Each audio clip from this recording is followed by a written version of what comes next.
Thanks, Lawrence.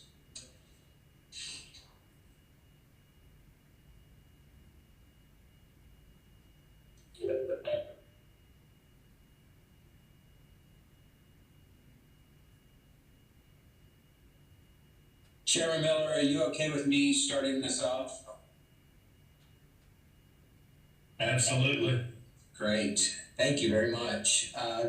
Good morning, everyone. This is Tom Tumberlin, Director of Educator Recruitment and Support here at the North Carolina Department of Public Instruction. I'm very excited to welcome you all to the inaugural subcommittee meeting for the North Carolina Pathways to Excellence in Teaching Profession subcommittee work. So this is the Professional Learning Subcommittee. We're very appreciative to you all taking time out of your busy schedules to work with us today on addressing the issues related to transforming the human capital pipeline for our state's educators. So just give you a brief overview of how this is going to work today. I am going to kick us off here and turn it over to the capable leadership of your subcommittee co-chairs and the DPI staff who will be supporting the work of this subcommittee. So just to let you know, your co-chairs are Dr. Michael Marr of the Department of Public Instruction and Maureen Stover, our North Carolina Teacher of the Year. They're PEPSC commission members. And then I will let them introduce themselves after I give you a brief overview of the work, and then we'll commence with digging into the responsibilities of this subcommittee. So, Kim, if you go to the next slide, please.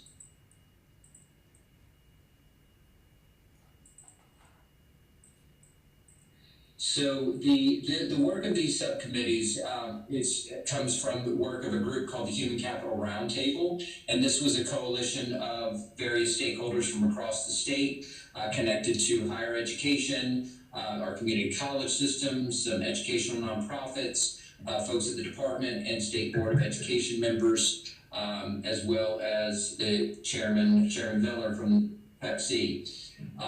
And the goal of this work was to reimagine or re-envision human capital as it relates to classroom teachers, and how can we make the human capital system align better with our goals of improving student outcomes and student learning. So next slide. So quite simply put, the goal of this group was to keep great teachers in the classroom and attract highly qualified, diverse candidates into the profession. We toyed with a lot of entry points for this work, and it was determined fairly early on that the fastest goal to achieving change in other aspects of the human capital pipeline, that is preparation, professional learning, and compensation, was to focus first on the licensure process and make sure that it was well aligned with our goals, and other aspects of the human capital pipeline would flow from that work. So the Human Capital Roundtable developed a proposal and presented that to the State Board of Education in February of this year. The State Board of Education approved that conceptual model and remanded the work to PEPSC for operationalizing the conceptual model. So that's why we have convened you all here today. Is the goal of these subcommittees is to to create a functional model that will achieve the conceptual or the visual vision of the Human Capital Roundtable. So to start this, let's look at the current state of things and show you where it is Human Capital Roundtable proposed changes to the licensure system and how that will flow out to professional learning. So the current licensure policy, as it is today, is you have a very narrow entrance to the profession. That's defined by completing a bachelor's degree and educational methods coursework, and or passing a licensure exam. And then that puts the candidate into a kind of a waiting period, a 3-year waiting period, where they have to meet other requirements in order to come out on the right-hand side, an equally narrow passageway to what we call a continuing license. And in this process, it should be noted that there is essentially two major requirements. One, the completion of licensure exams, and that includes both content and pedagogy, and 2, completing of required coursework.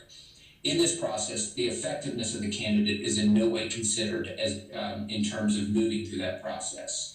The other challenge we have here is that teachers enter this kind of the initial license phase with a litany of requirements, but no real clear support for how you order those requirements, how those things are staged or scaffolded and supported.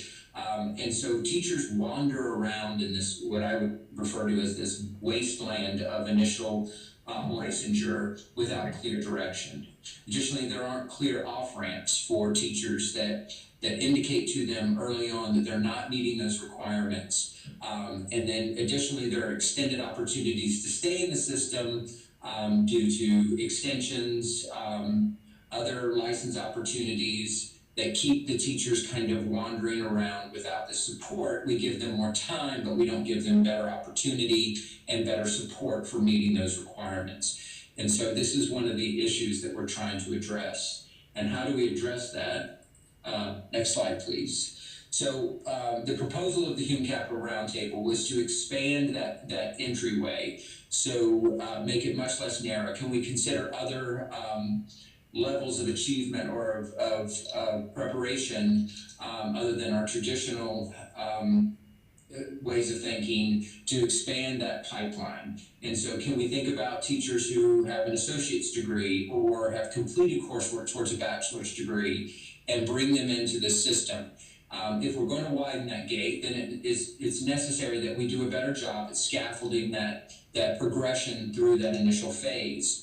So teachers very early on are identified as what those requirements are at each stage of that process and what the consequences may be for not completing those.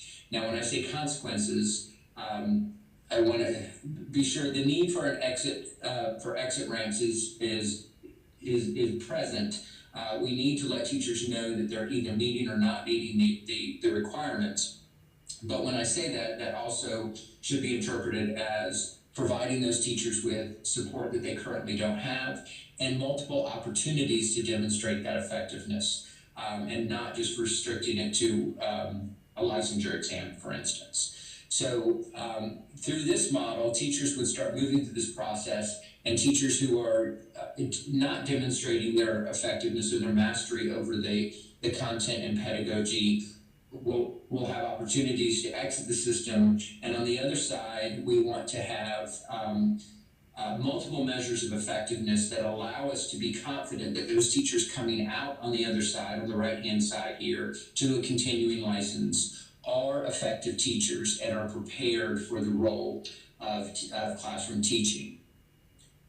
Next slide. So back to the exit points. We want to be very clear here that these exit points should be built on some real strong criteria. The teachers are showing a lack of demonstrated content or pedagogical skill or competencies. They're not showing effectiveness with their students in terms of learning and academic growth, and they're not meeting those requirements in the time that's provided. I want to be clear that exit doesn't mean, we shouldn't think of this as, complete termination. We need to build a system where teachers are able to come back into the system once they've met those requirements or once they've demonstrated those skills and competencies. But there has to be an exit strategy when those things are not being met in the timeline that's provided and with the multiple opportunities and with the dedicated support. So that leads us to how can the licensure system help support this? So the proposal of the Human Capital Roundtable is to divide our current system, two-tiered system, into a multi-tiered approach. And so I'd like to start with the license one here. We look at that as what we would call a teacher in residency. The teacher is starting out and has not demonstrated any of the competencies that we think are important to teaching.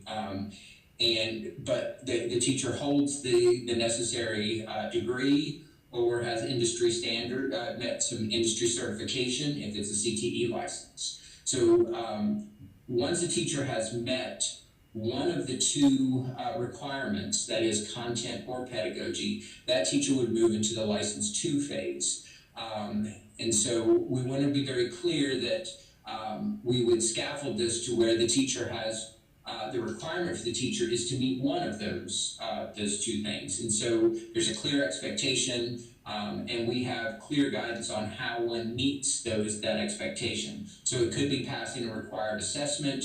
It could be completing something like a state-approved micro-credential or some other process that we find gives us a clear indication that the teacher has mastered that content or pedagogy.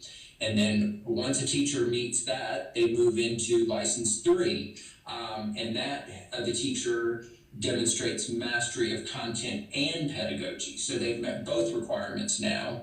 And again, same system of multiple measures or multiple opportunities for the teacher to demonstrate that skill or competency. In all 3 of these license tiers, the teacher is paired with an advanced teacher mentor, and we'll get to what that is in just a second. And in each one of these progressions, the teacher moves up on the compensation system, in the compensation system. So the advancement in compensation is tied to advancement in the license area, which is tied to demonstrated skill or competence and or impact on student learning. Also in this phase, I want you to look at the very bottom of those 3. The starting salary, you get the salary progression, and you get what we're calling a professional advancement account. These are dollars dedicated to the initially licensed teacher, a teacher in license 1, 2, or 3, for their own personal development and whatever resources they may need to help them advance through the phases of this licensure system.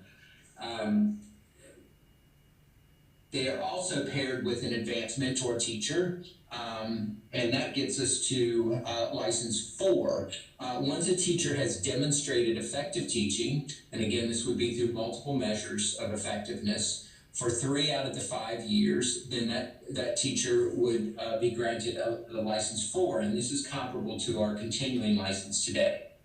And that teacher would again receive would move up on the compensation schedule, recognizing increased compensation for increased mastery and impact on student outcomes. To the right of those are some advanced roles that we have. I'm sure many of you are familiar with the advanced teaching roles that are going on throughout the state. These are career pathways for teachers that keep them connected to the classroom. And we see the licensure system as needing to be able to support those roles. So defining how a teacher earns those advanced teaching roles, and then what roles in the districts or in the PSU, whether it's a public school unit, would be available to teachers who get who hold these advanced certifications.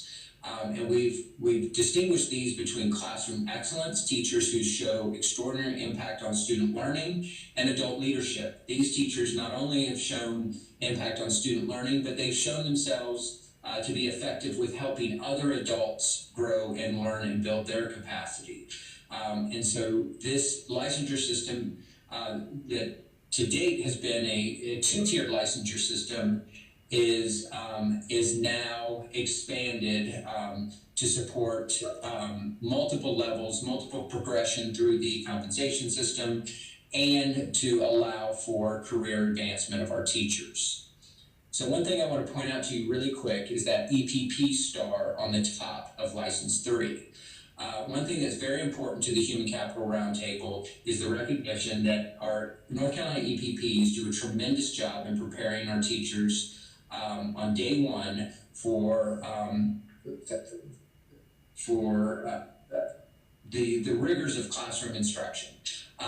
And so it was really important for us to recognize the opportunities that a traditional EPP route provides. And so the way we've structured this is if a teacher comes out of an educator prep program and is able to demonstrate, even while in that program, mastery over the content and pedagogy. In other words, he or she has met the required licensure exams for their content and passed the NTPA, or done some other combination to demonstrate their mastery over those two skills, that teacher could actually enter the profession at a License 3 level, which would command a higher salary than a teacher who entered at the License 1 or License 2 level. So this is a real incentive for teachers to continue that traditional pathway, which we know is very effective and results in teachers who persist longer in the profession.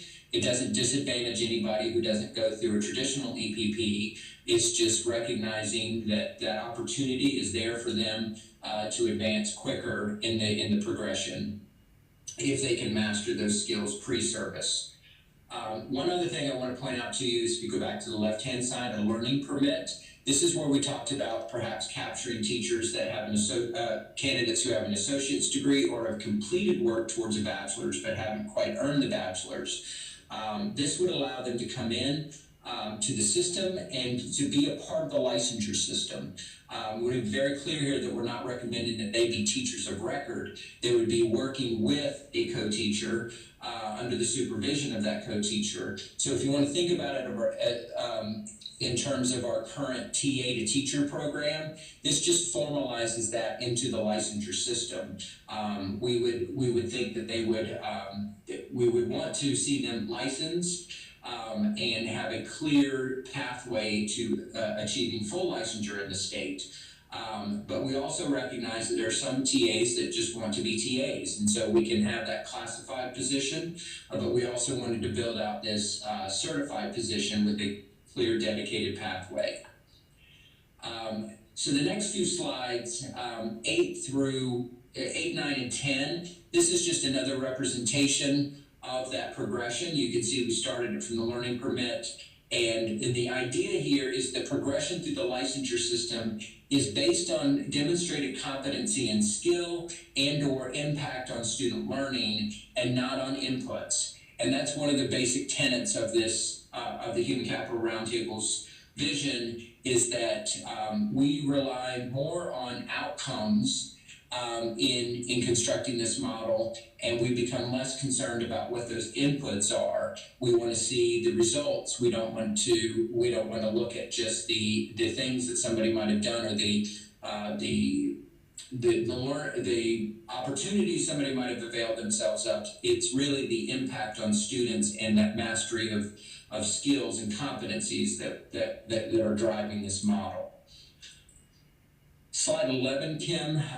So here are the goals in terms of content and pedagogy options for teachers. Our goal is to provide agency choices for our teachers and multiple options for teachers to prove their effectiveness and their competency, allow for more meaningful alternatives that are better correlated to effective teaching. Many of you know that these praxis exams are not strongly correlated with later teacher effectiveness. And so we want to try to build in more options that are more aligned with and predictive of effective teaching. So the roundtable proposed that we have a menu of options for teachers to meet these requirements. The assessments are still there. We're not proposing that we take those away. For many teachers, that's a very quick and easy route. But we also want to open up the opportunity to explore creating competency-based micro-credentials for our content and pedagogy skills. These have to be rigorous and connected with the classroom. So those are options we're going to be exploring in this. And then number 3 says skip 2, but I would say demonstrating effectiveness in lieu of any of these other options. So when we recognize that a teacher is showing effectiveness with their students, we need to have the option to use that as the basis for approving the license. And that currently is not in our system. So the rationale here is, again, praxis tests are barriers to a diverse workforce. We do know in the state and nationally that teachers of color struggle with passing these exams at greater rates than majority teachers. And additionally, those tests are correlated with effective teaching. So we do know that the praxis does serve as an obstacle to teachers who are otherwise effective. It keeps them from entering the workforce. And so we want to expand this idea of what effectiveness is to capture more of those teachers and not have this barrier for some of our otherwise effective teachers. I do want to note that the EdTPA, PPAT, as well as the Pearson exams, those foundations of math and reading at the elementary level, they do have correlation with future teacher effectiveness. So again, that's the rationale for not just eliminating these tests, but keeping them on as a menu of options.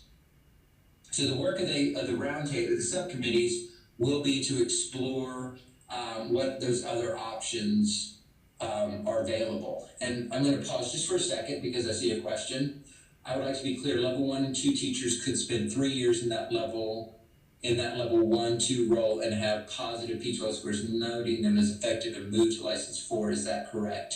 So that's a real specific question, Dr. Hart, and I appreciate it, but I don't want to give the impression that we've worked out all the details in this. That's exactly why we've convened these subcommittees.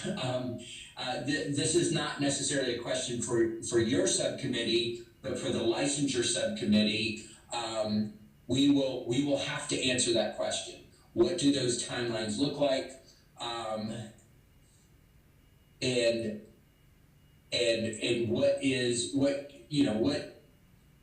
what things evidence during license 1 and license 2 can be brought to bear for movement from license 3 to license 4. So that's a great question, and that's exactly a question that will be put to the licensure subcommittee.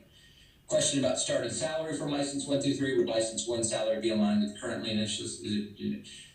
Great questions. I'm going to challenge you all to hold these questions in your head. Because one of the things that we're going to do as staff is every time you meet as a subcommittee, we're going to brief you on where the other subcommittees are in their work and what questions are being answered in those subcommittees, and give you an opportunity to challenge that, push back on that, because we need in the end, we need these subcommittees to create an integrated, cohesive, cogent plan.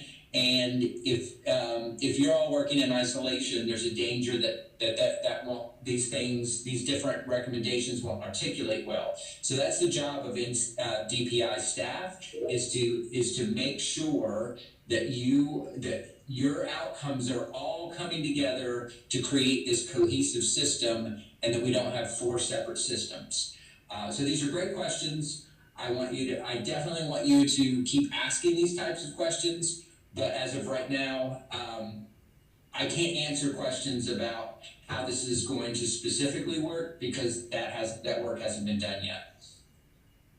So maintaining effectiveness equals a continuing license. So we talk about renewal in the license process. Traditionally, that's been you collect a certain number of CEUs that's related to seat time. How long do you spend engaging in some activity? And the Human Capital Roundtable's vision for this was to shift that paradigm to the renewal cycle now is now built on continuous positive impact on student learning. And so we want to look at positive student outcomes, mastery of content skills and competencies, and a deepening of that mastery in terms of the candidates' instructional capabilities. And then multiple measures are fundamental here. We've got to have multiple ways for teachers to demonstrate this effectiveness, and that's the challenge of this work, is identifying what those things are. And so really shifting from a sit and get PD system, professional learning system, to one that focuses on what teachers can do in the presence of their students in order to achieve better learning for those students. And so that's going to be a real challenge for this group, is what does that look like? What does that professional learning look like? And how can we build out these comprehensive measures of effectiveness? And then just really quickly on these advanced credentials, you've got those master teachers of excellence and that adult leadership. These roles, these advanced credentials are essential to supporting the advanced teacher roles that we're seeing being developed across the state, and especially for making sure that there's portability for these teachers from PSU to PSU. So we want to build a situation where districts are confident knowing that someone holding those licenses have demonstrated the effectiveness they need to hold those positions. And so really building that out and understanding what that looks like.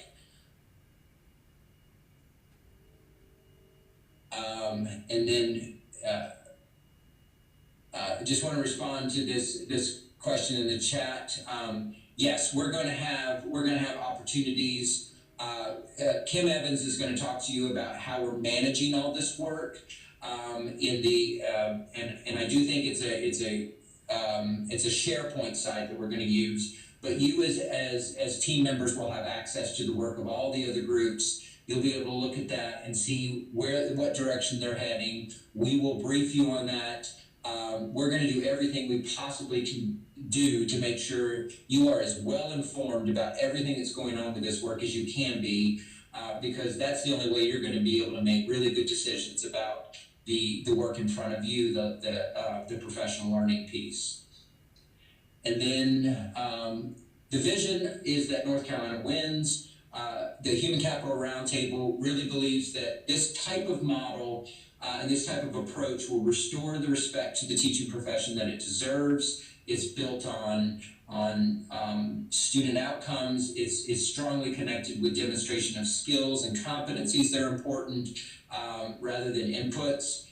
It can help us build a more diverse quality teaching workforce and increase the instructional capabilities of all teachers. It will entice more young professionals and career switchers to enter the profession.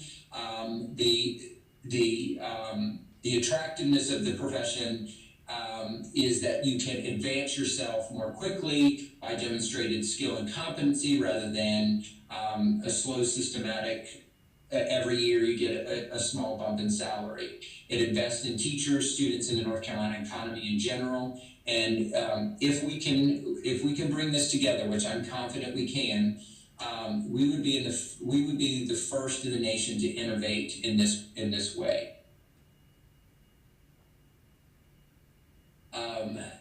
The State Board of Education did direct the PEPSC Commission to consider this proposal and operationalize it. So the charge of the State Board to PEPSC is to develop policy and procedure recommendations to actualize this proposal, propose opportunities to overcome challenges to implementation, and broaden the stakeholder input.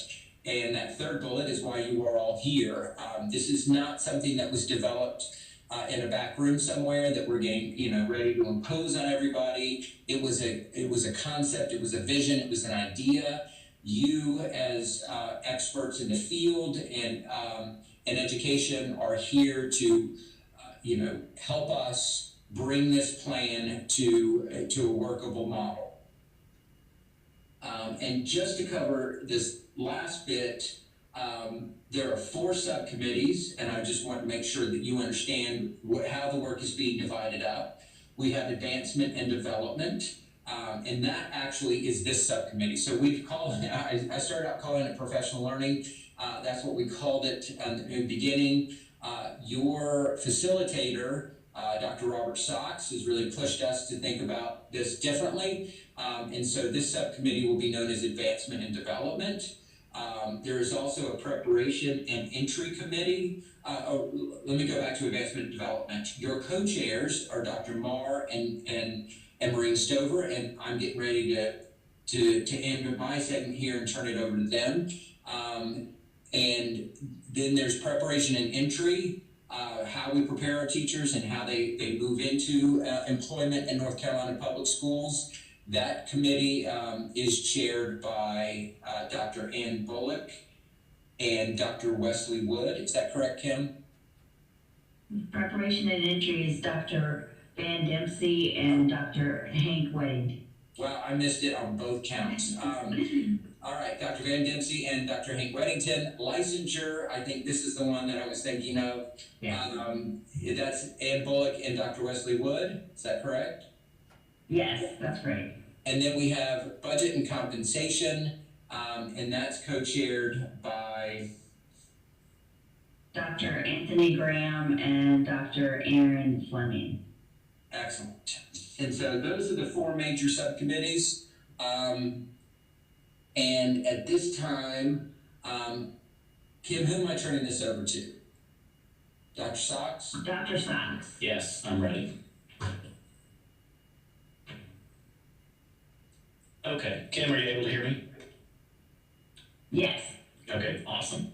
So, as Tom shared, our work, all of the subcommittee's work, is to help bring this proposal to reality, as he was able to respond to several of the questions. There are lots and lots of questions for the situation that is currently not defined. So the role of each of these subcommittees is to bring all of this together. So we want to talk a little to each subcommittee about what's the role of the subcommittee, but then also what the role of the subcommittee is not, so that we can be as productive as possible within each of these subcommittees. So the first one, Tom's mentioned several times, is to make this proposal functional.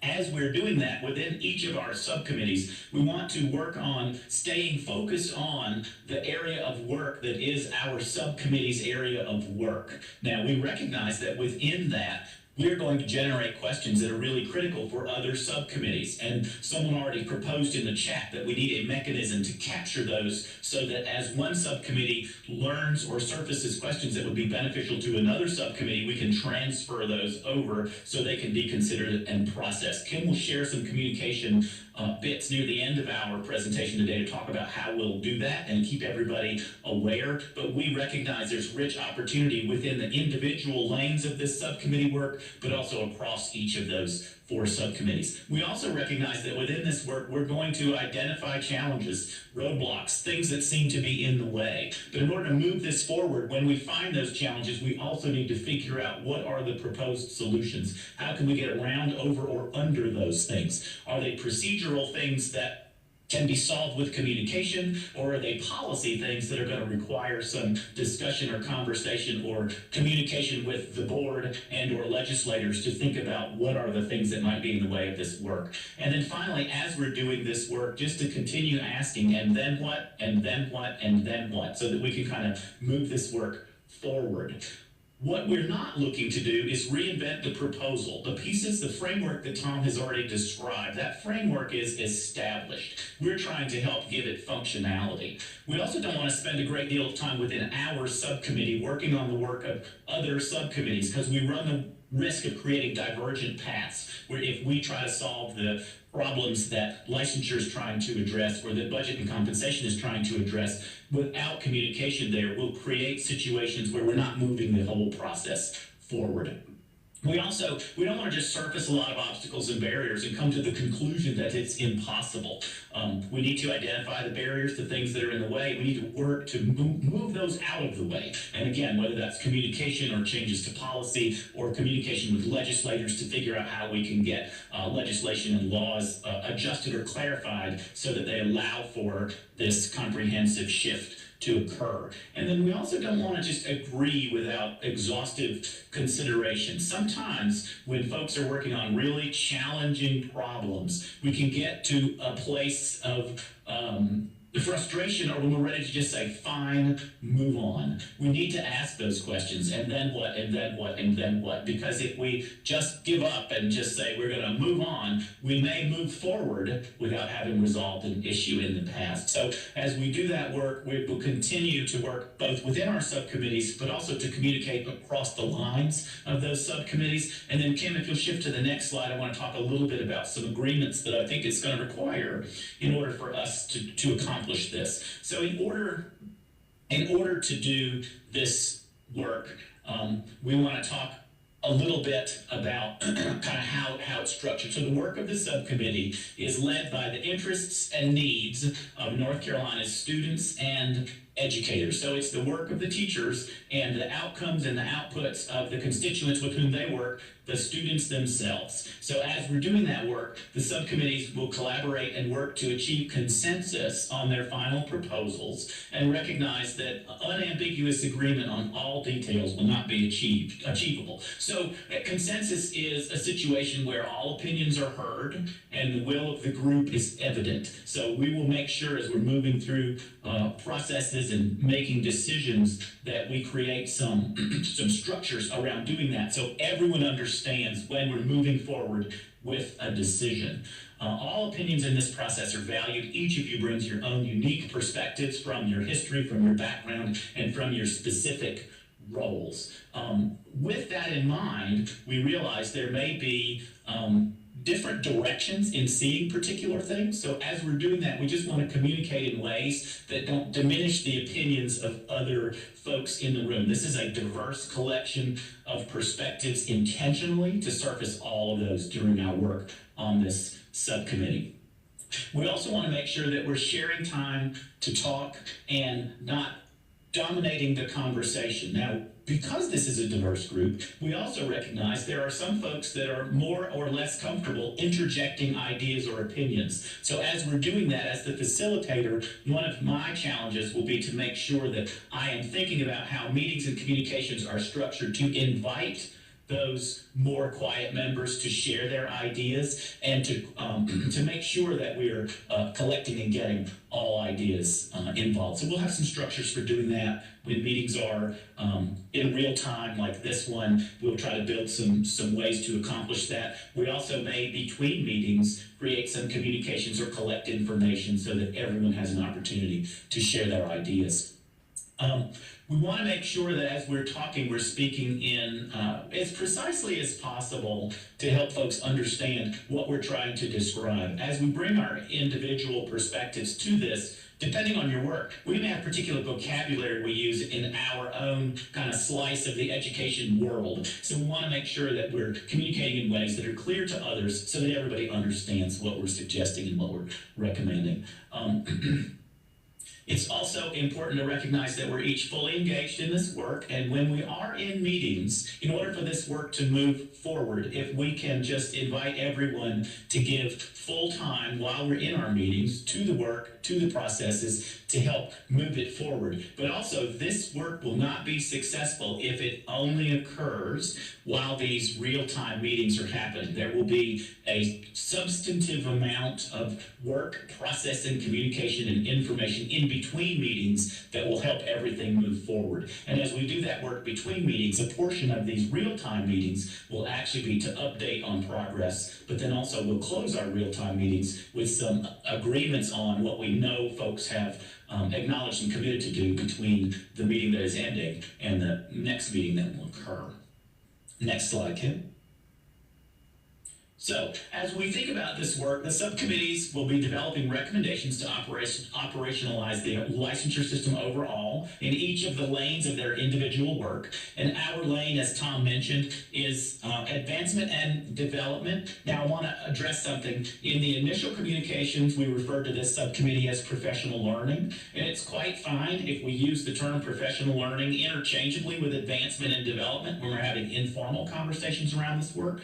But in all of the formal formal written things when we talk about this committee. We'll talk about advancement and development because it really is more than just professional learning. It's about within those licensure tiers that you saw in the model, what are the things that need to be in place to advance from one licensure tier to the other? And then what opportunities for development and proof of skills and competencies need to be in place. And so that's the work of this committee. So to create some advancement and development structures, which are in and of themselves professional learning priorities, but it's more than just professional learning. It's those triggers that move forward in those thresholds. So these subcommittee recommendations will then go to PEPSC for review, and then PEPSC will return those back to the subcommittee if there are additional adjustments that need to work, or advance that work forward with approval and recommendations. Ultimately, PEPSC, the commission, will formally recommend the model back to the board. So we are the working group that's going to bring it together, make the proposals to PEPSC. When all of it comes together, PEPSC then will bring it to the board as a unit. And then the board has the opportunity to approve, or if there are pieces of the model that the board is uncomfortable with or they think need further refinement, they will return that back to PEPSC and identify what are those critical things that need to be adjusted or altered to better meet the vision of the board, and then PEPSC will communicate with us to figure out what we need to do. The JLEOC will receive the formal proposal then from the board. So that's kind of a picture of the map. All of the subcommittees will be following this map as we're moving forward. Next slide, Kim. So as we think about this, the guiding principles for all of the subcommittees, and this is especially true for our subcommittee, because as we think about advancement and development and the professional learning that needs to occur for educators to move from one tier to the other, we have some existing historical ways that we have thought about professional learning, specifically seat time, that are going to have to shift and change within this model. So as we're thinking about this, the guiding principles are first and foremost, does the idea that we're proposing have impact on students? What we're doing and building in this system needs to always have a string that ties it back to the value of and to the learners. And then second, is it measurable in an authentic setting? So is it visible in the presence of students and their learning? So when we think about a competency, we want a teacher to be able to demonstrate that they have done that. Is it measurable in an authentic space of a real classroom with real kids? We want to move away from theoretical models, but we want to really be about what's happening in real time, in real spaces where teachers are working directly with students to advance their learning. Next slide, Kim. So Tom gave a brief description or talked about who was leading each of these subcommittees. The next few slides I want to share with you kind of what the general work of each of those subcommittees is going to be, and our work, it will round out at the end. So we'll close our work with the specific list of what we'll be looking at in this advancement and development subcommittee. So one of the subcommittees, as you know, is preparation and entry, and this subcommittee is led by Drs. Van Dempsey and Hank Weddington, as Tom mentioned earlier. And so the real critical questions that this subcommittee is going to be wrestling with is, what are the requirements for entering the profession at those various points in the system? And especially as we think about what are opportunities for apprenticing, but also where do out-of-state licenses fit into this system as we move forward? Those are all currently unanswered questions that will need to be resolved. And then second, what is the role of the educator preparation program in supporting the early careers of teachers, regardless of the pathway that they happen to be on? So how do those educator preparation programs, the public and private universities that certify teachers, how do they fit into this, and what do they contribute to each of those various pathways? And then third, what's the role of the LEA, the district, in supporting early career teachers regardless of their pathway? What are the structures that are in place to help scaffold their learning and make sure they're getting the support that they need to be successful to advance to that next licensure level? Fourth, how would the educator preparation accountability model need to be modified to support this new licensure system. As Tom mentioned, we do have some tests that teachers currently take that they're required to take, and the relationship of passing those tests and contribution to later student outcomes is a little fuzzy right now.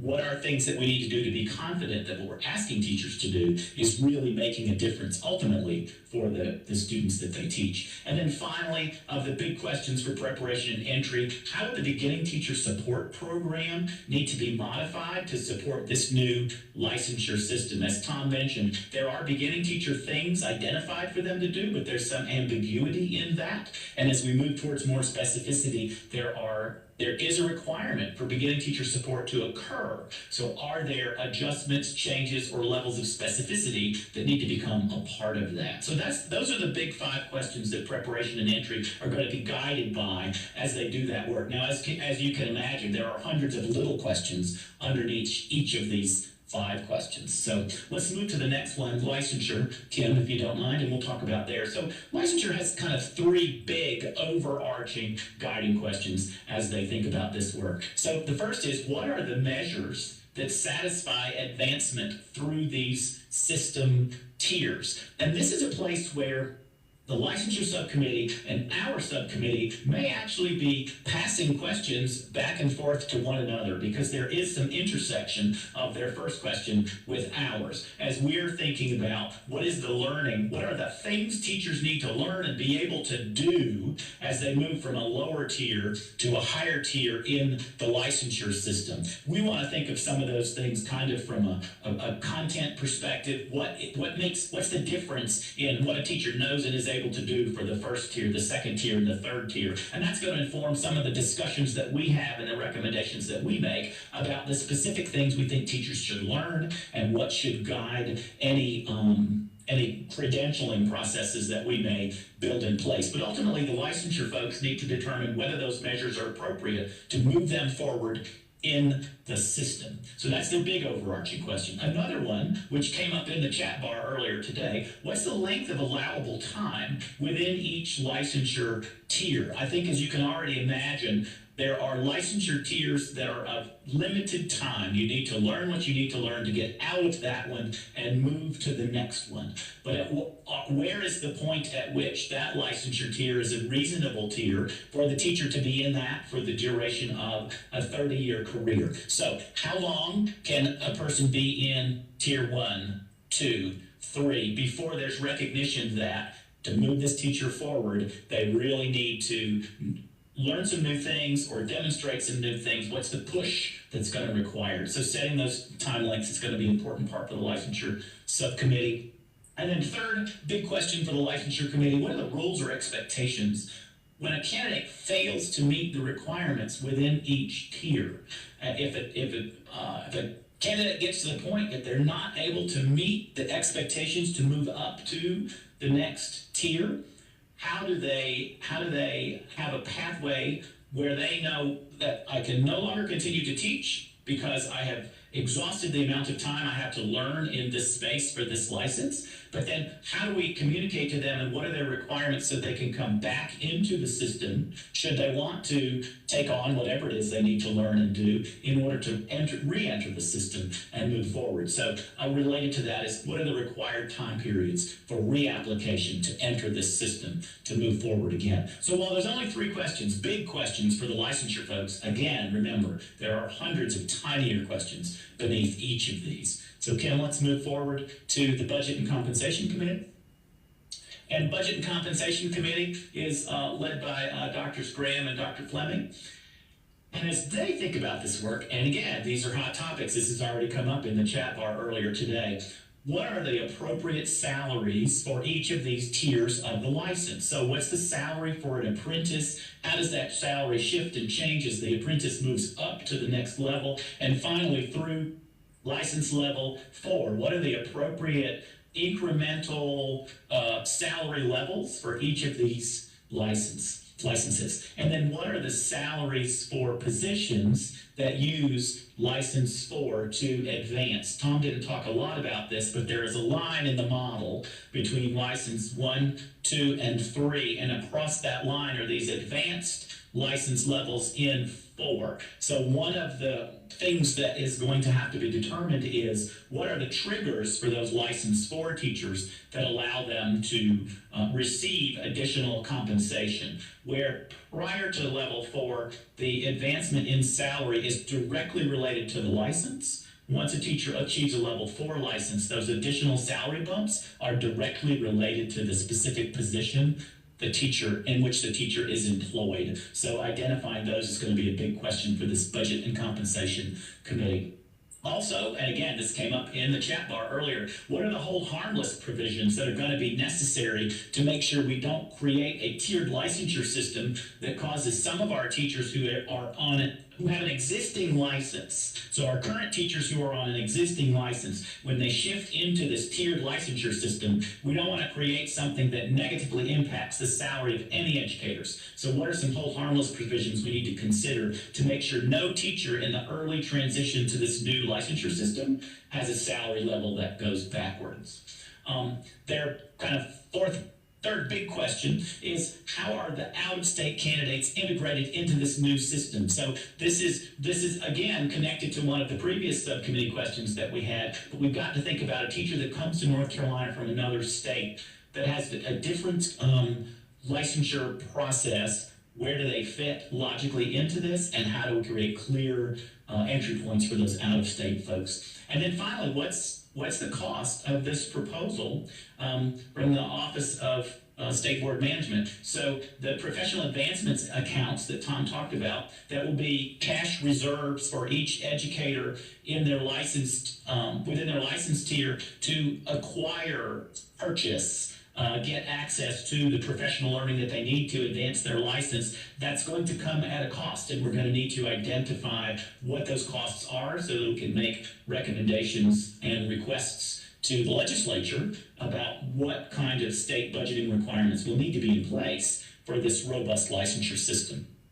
to move forward. So Kim, let's move forward to the next slide, which speaks to our big overarching questions. So again, this is the License Advancement and Development Committee. I am your DPI facilitator. I didn't introduce myself formally. I am Robert Sachs. I work for Tom as the Director of Educator Standards and Evaluation. And so my role is to help facilitate this work to make sure that your co-chairs have what they need moving forward, and then to work with your co-chairs to transport any ideas or information from our committee that need to get to the other subcommittees. But our big overarching questions that we're going to be looking at is, what are the specific skills that a teacher needs to have and demonstrate to advance to the next licensure level? And if you think about that, as you can imagine, the kinds of skills a teacher would need early in their career are going to look different than what a teacher's going to need later in their career. For instance,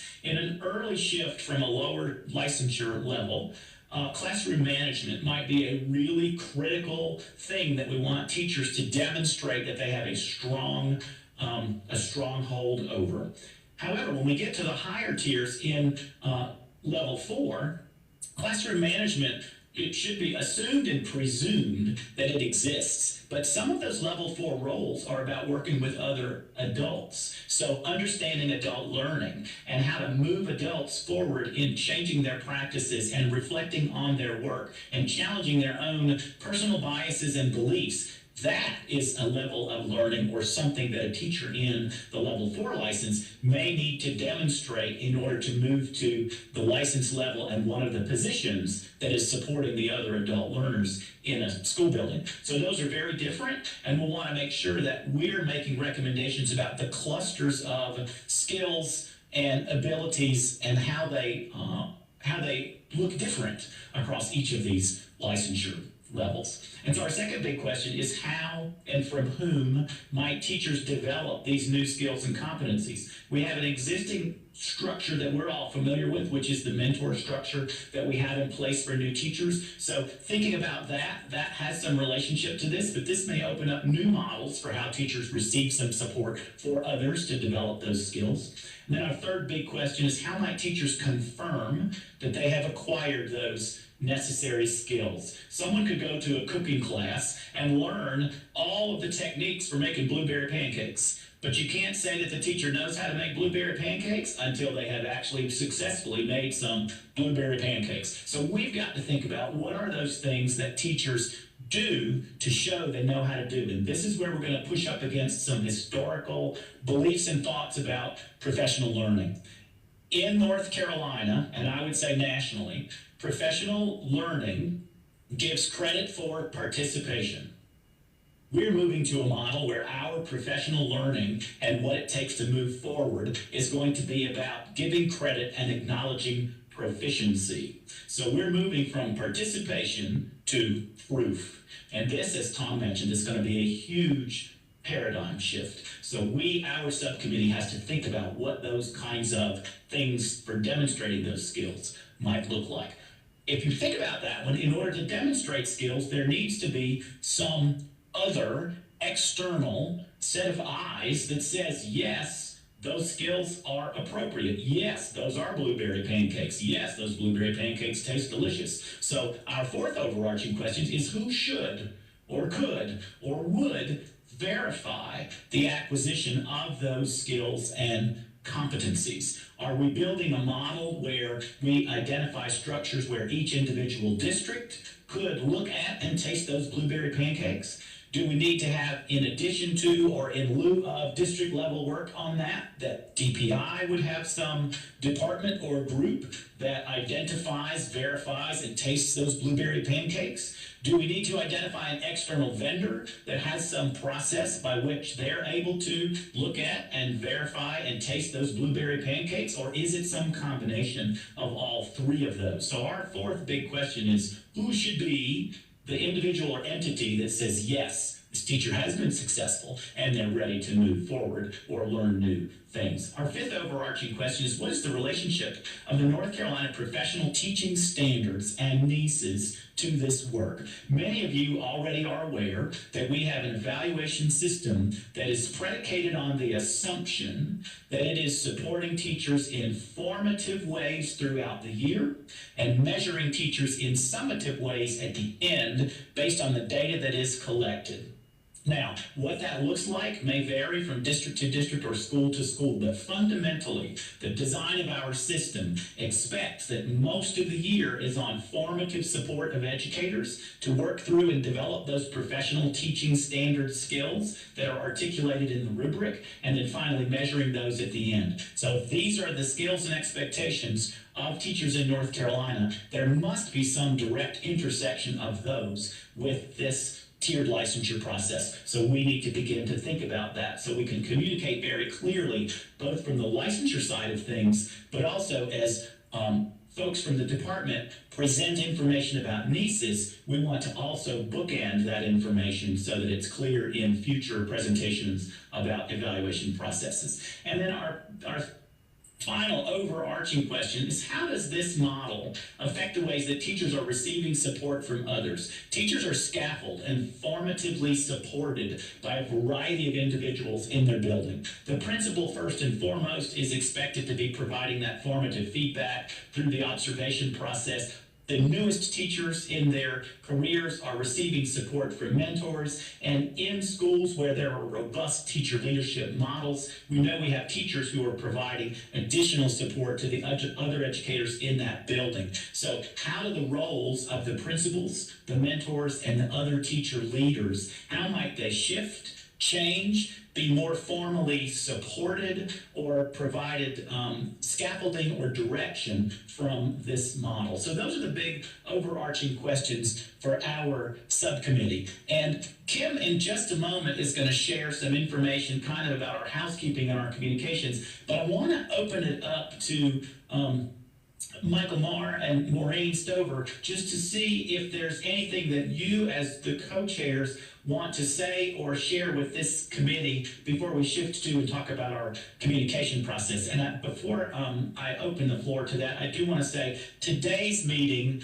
was more directed by DPI voices. This should be the last meeting where that is the case. The role of DPI and myself, Kim Evans, Tom Tomberlin, Andrew Seiberg, our role is to support this committee in moving forward. Your leaders for this work and your authoritative voices for this work are Michael and Maureen. So I just want to say, Michael, Maureen, anything one or either or both of you want to share with the group or speak to before we talk about our housekeeping pieces?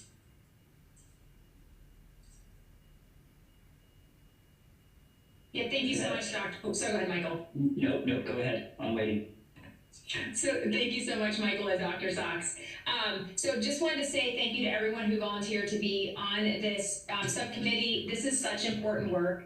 And I fall into a couple of those categories that we've discussed, being an out-of-state teacher who moved to North Carolina, looking for ways to continue improving our licensure process so that we're able to give our students who are in our classrooms the best opportunities possible because we have the right teachers in the classrooms for them, and finding real actionable solutions to increasing the diversity in our teacher workforce in North Carolina. So I'm very excited to begin this work. I'm so excited to work with everyone who has volunteered to be here. I think we're really going to make some movement and we're going to make some changes that are positive. And I appreciate that everyone here doesn't see anything as a problem in education. We only see opportunities for solutions. So thank you so much for being here with us. Yeah, I wanted to thank the folks at DPI in particular, so Robert and Tom and Kim for really pulling all this together and then giving a really great overview of the work. And so this is Michael Moore, by the way, and I know many of you on the call already. For those who don't know me, in addition to being a former teacher, I spent the bulk of my career in teacher preparation and spent the last 12 years at NC State as the assistant dean in the College of Education, and most recently I've come over to the department now where I serve as the executive director of learning recovery at the Department of Public Instruction. And so I'm really excited about this work, about this subcommittee. There's a great deal of overlap between the work that we're really going to engage in and some of the work happening at the department. And it's great to have Robert as our facilitator. He has a background in this work and has lived it for quite a while, I believe. So I think we're in really good shape there. And I think the one thing I would mention that for me, I recognize that for some folks change is really hard and ambiguity is tough. And I think we're about to get into both of those things really deeply, that because we're going to be interacting with other subcommittees and our work overlaps, there's a little bit of ambiguity in how we go about this. And I'm really approaching this work with this mindset of we have a foundation that we can look back to, but we have a real opportunity to redefine what it means to be a professional educator in the state. And so I'm looking forward to that work. And so thank you. Awesome, thank you. And so we have really exciting work that this committee is going to be engaged in. There are going to be meetings where we can smell the smoke from the gears burning and the brains working so hard. There are going to be other points where we absolutely want to celebrate and get really excited. There are going to be places and points in time where we can't move forward until we hear from another committee what their decision point is on something. But in order to make that as seamless as possible, we have put together kind of some communication and housekeeping details that I want to invite my colleague Kim Evans to share with the group. And I've already sort of talked a little bit about 1 and 2, but I'll turn the slide over to Kim and let her kind of bring us in to home plate. Hello, everyone. This is Kim Evans, and I work at DPI with Robert and Tom. And I, in particular, am program coordinator for PEPSC, which is Professional Educator Preparation and Standards Commission, which provides rule and policy recommendations to the State Board of Education. And I just wanted to give you a few pieces of information around the communication, because I know that has been a question recently within the chat. But first, just to kind of give a summary of what Robert had talked about with the role of the subcommittee co-chairs and the role of DPI staff. The co-chairs, as Robert mentioned, are the primary voices for each of the subcommittees. is the lead voices, and they're the ones that will be collaborating with DPI staff around what should be covered during the subcommittee meetings, and also helping to lead those of you that are on the subcommittees in this work. So they will be the primary contacts when it comes to what needs to be covered and what next steps should be with each of the subcommittees. And then the DPI staff, we are here to facilitate, we are here to provide any type of resources, helping with communication, setting up meetings. Any of that is within DPI staff's responsibilities. And then moving into setting meetings, that is first being done with doodle polls. And I wanted to let everyone know, because I've been the primary contact around setting meetings, that it will be difficult to provide meeting dates and times where everyone will be able to be a part of each and every meeting. So I will try my best to include as many of you as possible on every subcommittee meeting whenever possible. But I just wanted you to know that it will not be possible to include every single person due to the many schedules that need to be collaborated. But we will do our best there. And then this was the big question, is where materials, resources, and then looking at questions, where we can post questions for each of the subcommittees. And first there's a newsletter, and then there's also a SharePoint access website. So I wanted to exit the PowerPoint and give you a demonstration of these two things.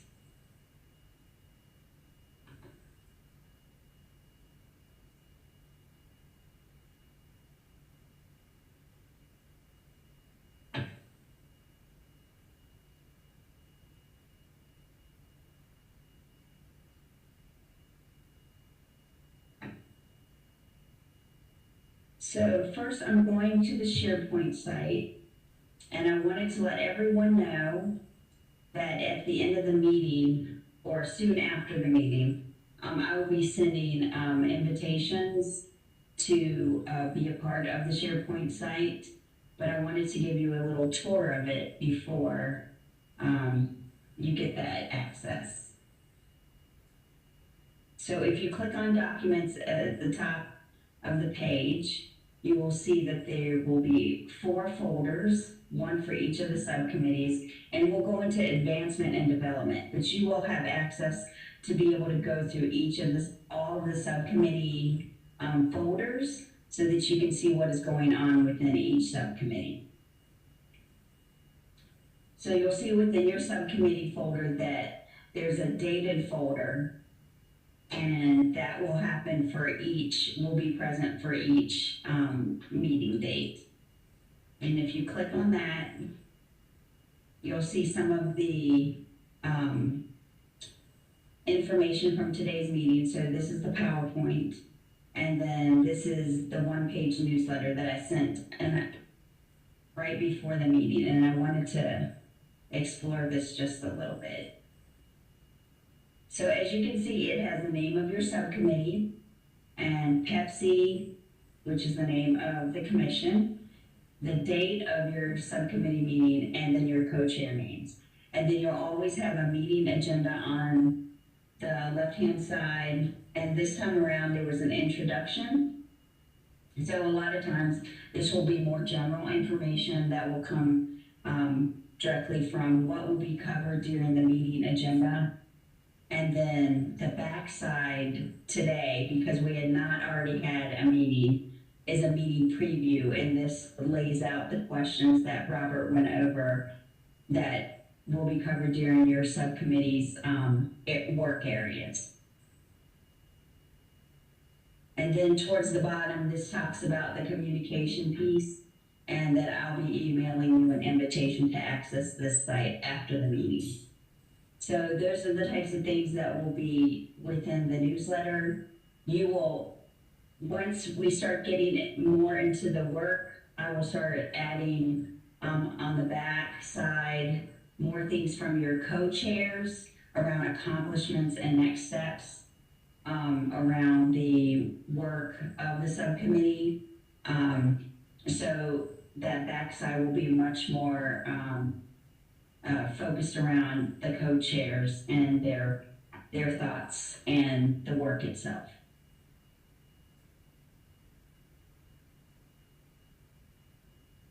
And then I know that there was a question around where we could place questions for the subcommittees, and each of the meetings will have a Google Doc where they can place, where you can type in any questions that you might have. So feel free to do that after this meeting as soon as you get access. And if you have questions and you've listened to other subcommittees or you thought of questions, you can go in and ask and type in questions within their subcommittee folders as well. And then the meeting doc right here, this will be minutes. And as soon as the minutes are completed, it will become a PDF and be finalized, and also have a link to the meeting recording. So I wanted to share, and all of the folders are the same this time around for the 4 subcommittees.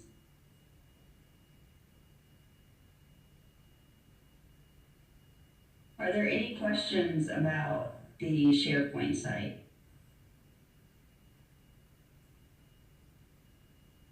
Or the housekeeping?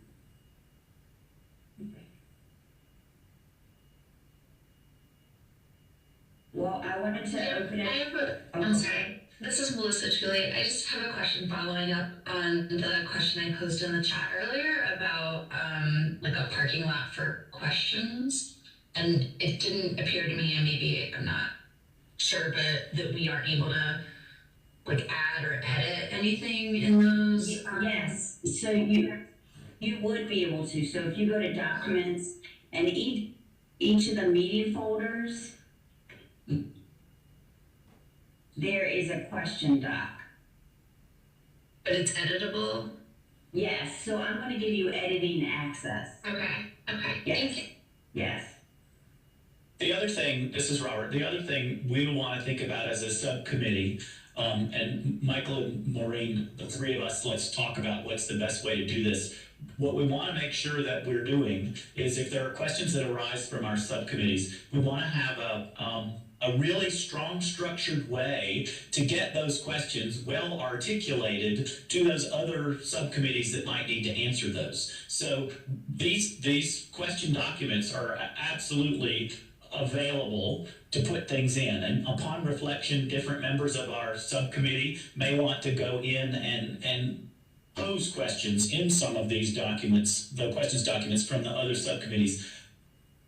In addition to that, though, I also think from a structural moving forward standpoint, our committee probably as a closing protocol should identify specific questions that we know that we have, so we don't lose anything in the granular details, so that we can keep this work moving forward. So I just want to say that loosely to the whole group, and then Michael and Maureen, let's talk a little bit about how we might do that so that all of our subcommittee members can be confident that we don't lose anything between the cracks across the subcommittees.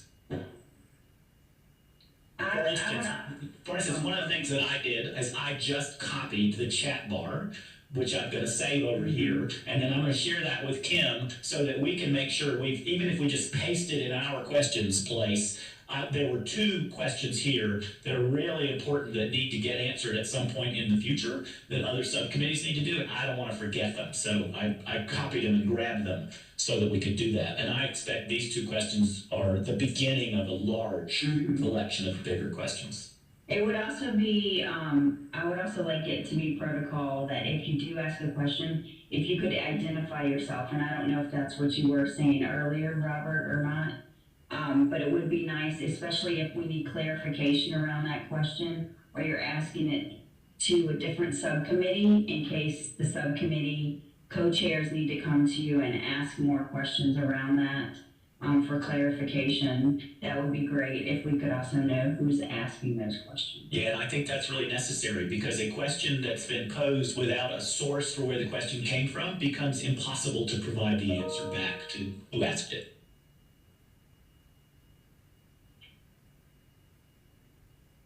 This is actually naturally transitioning into what our very last slide which was comments, questions, and considerations. So we'll just keep the floor open to see if there are additional questions that folks have or comments or thoughts that are for the good of the group.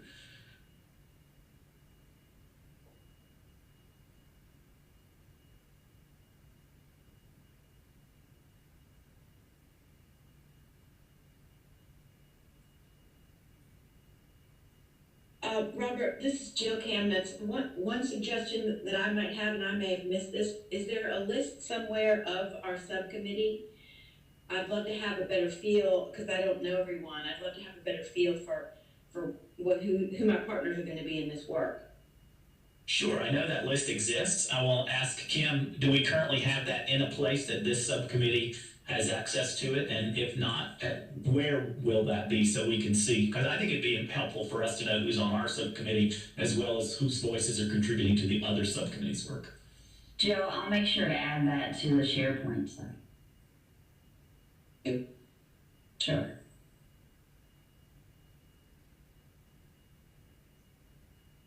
What else? What else?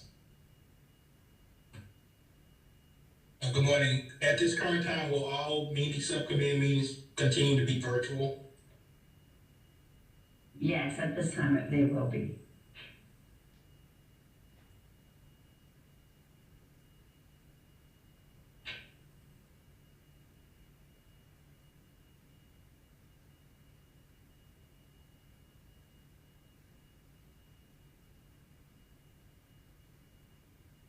Are there any other questions? Hi, this is Melissa Tooley again from New America's Education Policy Program. I was wondering what sort of looking forward the sort of flow will look like of these meetings. I really thought that the newsletter that you shared was helpful, sort of in getting a sense for this one, but I know you mentioned like there could be some work that we have to do outside of these meetings as well, and sort of what your thoughts are on sort of how those things will get assigned, what they'll kind of look like. I'm just trying to kind of wrap my head around what to expect moving forward.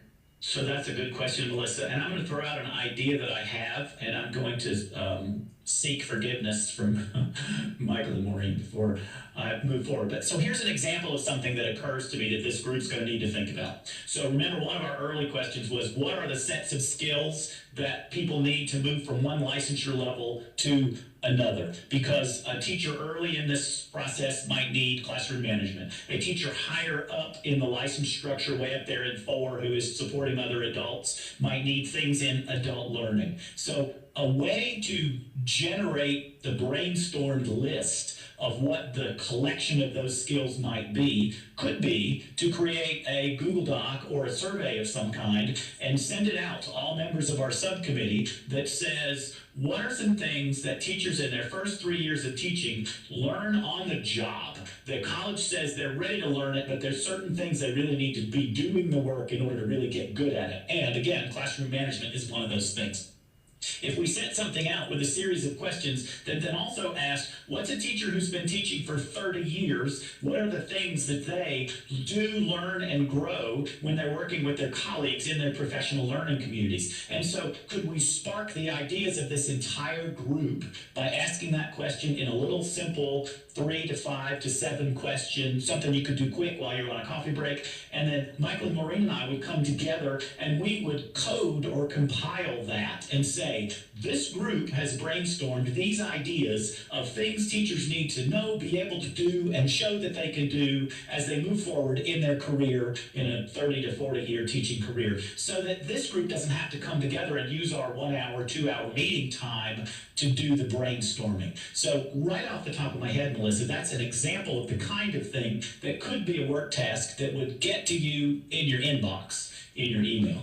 Is that helpful, or does it just make it more complicated? It's definitely helpful just to sort of get a sense of, yeah, having little prompts almost, it sounds like, coming through are things to think about as we prepare for the next meeting. Yes, if you think about it, one of the questions that was asked a minute ago is, are we assuming now that for the foreseeable future, all of our meetings are going to be virtual? And the answer to that is yes. At whatever point we get to, and who knows when that'll be, that we feel really comfortable being in the same room and breathing the same air, things need to be virtual. However, if we were in the same room together, if you think about meetings where you had to generate ideas, there would be charts in the room and sticky notes and dots, and we would be sticking sticky notes on the wall and using dots to vote on ideas to help elevate some ideas high on the list and some ideas lower on the list. We got to figure out how to do those kinds of decision-making things in a virtual space, and how do we leverage those tools, and what are the things that are critical to do in real time when we're in a meeting, and what are the voting on concepts and ideas that could be done via a quick something that hits you in your inbox and you provide feedback to that sometime within the week or whatever. Melissa, I think your question is absolutely excellent, and I think those things will become more defined as we move forward. Because to get this work done, this work can't get accomplished in only the real-time meetings.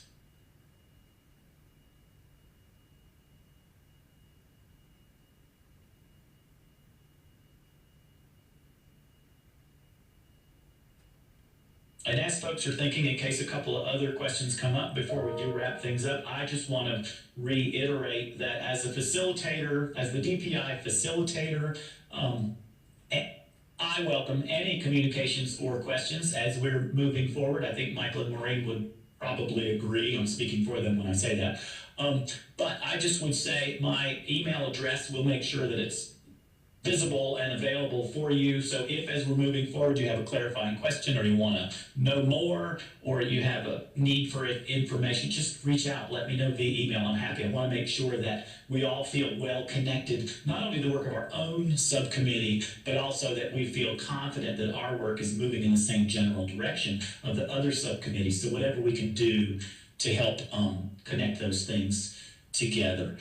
Patricia says, what's the time frame for this work? Kim, I don't know that we ever identified what the time frame is. I know that we, in our DPI conversations, have said this is going to be a long and arduous journey. Kim, do you know if Tom has said out loud anywhere, or if the PEPSC Commission has said out loud anywhere, a target timeline for this? I see Tom might be ready to answer that. I don't know. I can jump on that if you want, Dr. Sox. This is Patrick Miller. Yes, please. Tom, feel free to join me on this. We're going to set a very ambitious timeline of trying to finish this work in the 2021 calendar year.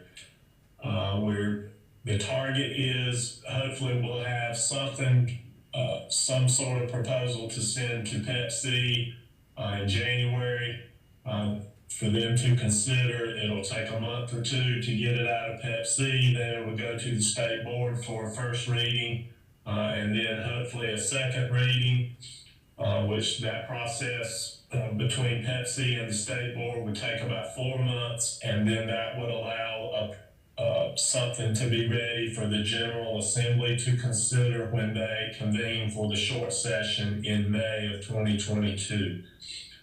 So in short, and if we need more time, certainly we'll take it. We don't want to take any underdeveloped proposals anywhere, but that is, in short, what we're looking for, knowing that it is very aggressive. I would also say that we have presented these ideas to certain legislators, and they have responded favorably to the framework and the vision that the Human Capital Roundtable has created. and have challenged us to be bold in our thinking. So I would encourage everyone to be bold. And again, just like others, I thank you for your time and your expertise as we begin this journey together. Tom, you want to add anything else? Not to that, and I appreciate that, Chairman Miller.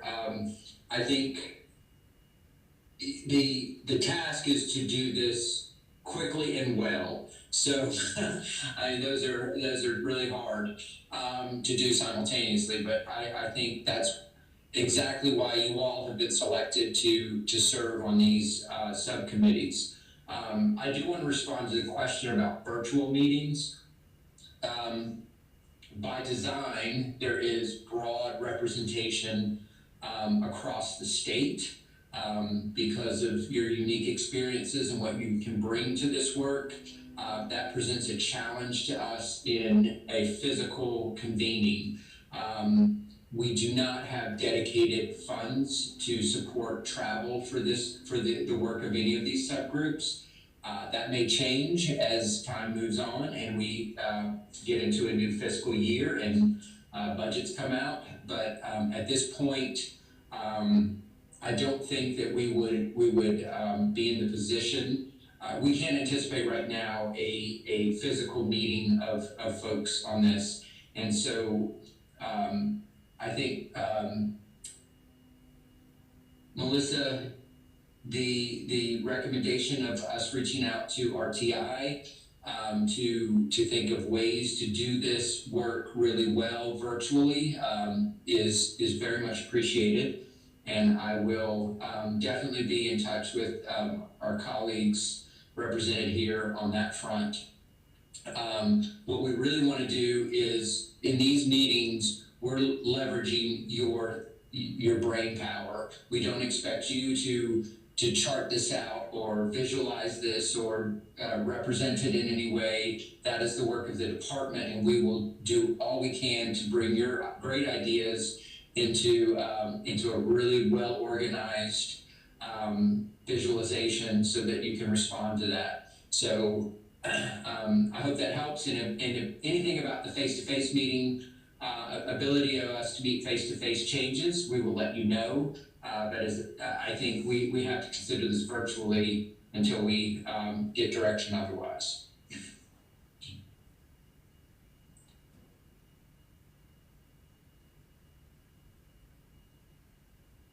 Well, thanks, everybody. I am confident that other questions will arise as we move forward. So let's use the SharePoint questions document and or email to the degree that you're comfortable to make sure that we capture those thoughts and ideas. And then I just want to do one more quick opportunity to open the floor to see if there are other questions or ideas we need to process. And then, Kim, I'll let you decide the method we want to go about to officially call this meeting to a close. I don't know if there are other details you need to do right at the end or not. So, Dr. Sox, this is Tom again. I do want to address something else that came up. In terms of the SharePoint, Kim, I want to be clear with all the members of what the level of public access to that is. Or have we been able to set permissions? Chiefly, I'm concerned about questions they might put into the question document. Is that access restricted to subcommittee members and the editing rights restricted to subcommittee members, or where are we on that? Because I don't want anybody to put anything in the documents until we're sure we know what the permission levels are and have communicated that very clearly to you all. I will make sure that it's subcommittee members only. Maureen did let me know that she was able to use the link. So I will check with DPI IT to make sure to figure out a way of locking that down.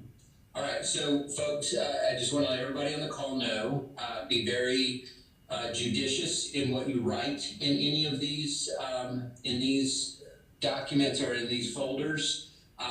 And we're going to work on making sure the permissions are such that certain aspects of this could be accessed by the public. We have an obligation to public transparency in this work, but we also want to create a space for you to be able to be candid and open and honest that will not be open to public scrutiny. So just, hold on to that for a while, and be cognizant of that fact as you put things in those documents, and then we'll get back to you on how those permissions are structured and where you feel like you can be more candid and open in your responses, and that includes criticism of how we're doing the work, and then where things are more open to the public for scrutiny.